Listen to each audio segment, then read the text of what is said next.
ಇನ್ನು ಧಾರವಾಡದಲ್ಲಿ ಏನಾಗ್ತಾ ಇದೆ? ಅಲ್ಲಿರುವಂತಹ ಸಂಸದರು, ಕೇಂದ್ರ ಸಚಿವರಾಗಿರುವಂತಹ ಪ್ರಹ್ಲಾದ್ ಜೋಶಿ ಅವರು ಹೇಗೆ ಪ್ರಚಾರವನ್ನು ಕೈಗೊಳ್ತಾ ಇದ್ದಾರೆ? ಮೋದಿ ಅವರಿಗೆ ಅಭೂತಪೂರ್ವವಾದಂಥ ಬೆಂಬಲ ವ್ಯಕ್ತವಾಗ್ತಾ ಇದೆ. ದೇಶದಲ್ಲಿ ಬಿಜೆಪಿ ಪ್ರಚಂಡ ಬಹುಮತದಿಂದ ಗೆಲ್ಲಲಿದೆ. ದಿನದಿಂದ ದಿನಕ್ಕೆ ನಮ್ಮ ಆತ್ಮವಿಶ್ವಾಸ ಹೆಚ್ಚಾಗ್ತಾ ಇದೆ ಅಂತ ಕೇಂದ್ರ ಸಚಿವ ಪ್ರಹ್ಲಾದ್ ಜೋಶಿ ಅವರು ಗೆಲುವಿನ ವಿಶ್ವಾಸವನ್ನ ವ್ಯಕ್ತಪಡಿಸಿದ್ದಾರೆ. ಇದೇ ವೇಳೆ ಸಿಎಂ ಸಿದ್ದರಾಮಯ್ಯ ವಿರುದ್ಧ ವಾಗ್ದಾಳಿ ಕೂಡ ನಡೆಸಿದ್ದಾರೆ.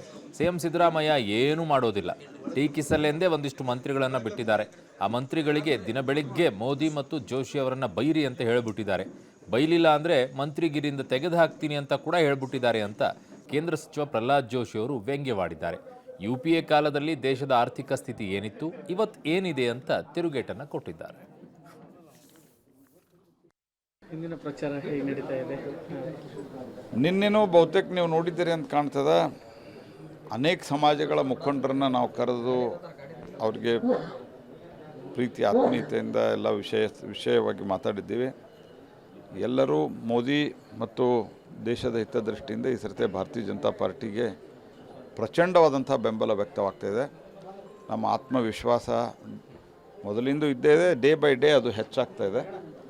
ಅತ್ಯಂತ ಅಭೂತಪೂರ್ವವಾದಂಥ ರೀತಿಯಲ್ಲಿ ದೇಶದಲ್ಲಿ, ರಾಜ್ಯದಲ್ಲಿ ಮತ್ತು ನಮ್ಮ ಕ್ಷೇತ್ರದಲ್ಲಿ ಭಾರತೀಯ ಜನತಾ ಪಾರ್ಟಿ ಗೆಲ್ತದೆ. ಸರ್, ದೇಶದ ಸಾಲದ ವಿಚಾರ ಭಾಳಷ್ಟು ಚರ್ಚೆ ಆಗ್ತದೆ. ಸಿದ್ದರಾಮಯ್ಯ ಅವರು ಮೋದಿ ಅವರು ಬಂದು 10 ವರ್ಷದಿಂದ ಎಷ್ಟು ಕೋಟಿ ಸಾಲ ಮಾಡಿದ್ದಾರೆ ಅಂತ? ಮೋದಿ ಅವರು ಸಾಲ ಇತ್ಯಾದಿ ಬಿಡ್ರಿ, ದೇಶದ ಆರ್ಥಿಕ ಸ್ಥಿತಿ ಯು ಪಿ ಎ ಕಾಲದೊಳಗೆ ಏನಿತ್ತು, ಇವತ್ತು ಯು ಪಿ ಏನಿದೆ ಮತ್ತು ನಮ್ಮದು ಆರ್ಥಿಕ ಸ್ಥಿತಿ ಏನಿದೆ, ನಮ್ಮದು ratio G D P to debt ratio, ಆ ರೇಷೋದ ಮೇಲೆ ಸಾಲ ಇರ್ತದೆ. ಇವರು ಭಾಳ ವರ್ಷಗಳ ಕಾಲ ಹಣಕಾಸು ಸಚಿವರಾಗಿ ಮುಖ್ಯಮಂತ್ರಿಯಾಗಿ ಕೆಲಸ ಮಾಡಿದ್ದಾರೆ. G D P to debt ratio ಅದೇನಿದೆಯಲ್ಲ, ಅದು ಪರ್ಫೆಕ್ಟ್ಲಿ ವೆಲ್ ಅಂಡರ್ ಕಂಟ್ರೋಲ್, ಜಗತ್ತಿನಲ್ಲಿ ಅತ್ಯಂತ ಒಳ್ಳೆಯದಿದೆ. ಮತ್ತು ದೇಶದಲ್ಲಿ ಎಷ್ಟು ಸಾಲ ಆಗಿದೆ, ಎಷ್ಟು ಅಭಿವೃದ್ಧಿ ಆಗ್ತಾಯಿದೆ ಮತ್ತು ಎಷ್ಟು ಜಿ ಡಿ ಪಿ ಗ್ರೋತ್ ಆಗ್ತಾಯಿದೆ, ಆ ಜಿ ಡಿ ಪಿಗೆ ರೇಷೋ ಇದೆ ಒಂದು.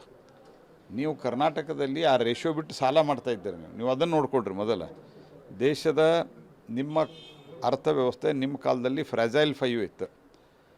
5 ದುರ್ಬಲ ಫ್ರೆಜೈಲ್ 5 ಅಂದರೆ 5 ಅತ್ಯಂತ ಜಗತ್ತಿನ 5 ದುರ್ಬಲ ಆರ್ಥಿಕ ದೇಶಗಳಲ್ಲಿ ಭಾರತ ಒಂದಾಗಿತ್ತು. ಇವತ್ತು ಜಗತ್ತಿನ 5ನೇ ಅತಿ ದೊಡ್ಡ ಆರ್ಥಿಕ ಶಕ್ತಿಯಾಗಿದೆ. ನಮ್ಮ ಎಕ್ಸ್ಪೋರ್ಟ್ ಜಾಸ್ತಿ ಆಗಿದ್ದಾವೆ, ಅನೇಕ ವಿಷಯ ಡಿಫೆನ್ಸ್ನಿಂದ ಹಿಡ್ಕೊಂಡು ಅನೇಕ ಕಡೆ ಎಕ್ಸ್ಪೋರ್ಟ್ ಜಾಸ್ತಿ ಆಗಿದ್ದಾವೆ. ಏನು ಮಾತಾಡ್ತಾರೆ ಸಿದ್ದರಾಮಯ್ಯರು? ಬರೇ ಅರ್ಧ ಸತ್ಯವನ್ನು ಅಥವಾ ಅರ್ಧ ಸುಳ್ಳನ್ನು ಹೇಳಿ ಜನರಿಗೆ ಕನ್ಫ್ಯೂಸ್ ಮಾಡುವಂಥ ಇದು ಸರಿಯಲ್ಲ ಸಿದ್ದರಾಮಯ್ಯನವ್ರಿಗೆ.